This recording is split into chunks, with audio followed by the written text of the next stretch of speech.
सिजावल नदर fish farm की ज़मीन की मालकी से कापाई मला और स्वा बरादरी में तनाज़ा बढ़ता ही जा रहा है, जो किसी भी वक्त इंसानी जानों की ज़ाया होने के बायस बन सकता है। करात नामालूम अफराद की तला पर फायरिंग से 3 बंदे गोलियां लगने की वजह से जख्मी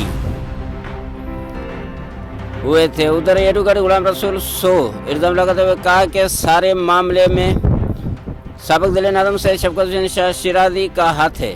एडवोकेट गुलाम रसूल सो की तरफ से शफ़क़त हुसैन शाह शिराज़ी के खिलाफ FIR भी दर्ज करवाई गई।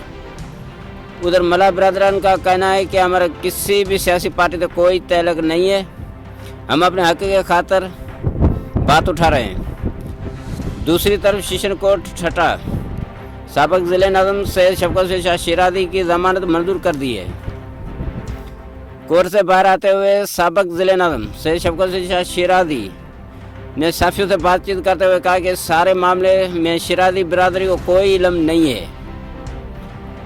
अब पता चला है कि गुलाम रसूल सो ने मला और कुछ लगारी बिरादरी की ज़मीनों को बांध कर फिश फार्म बना दिया है बगैर ज़मीन मालिकान के परमिशन के। अब वो अपने हक़ की बात कर रहे हैं। पूरे ज़िले की आवाम को पता है कि शिराज़ी बिरादरन का इस मसले में कोई हाथ नहीं है। यह हम पर इल्ज़ाम लगा रहे हैं।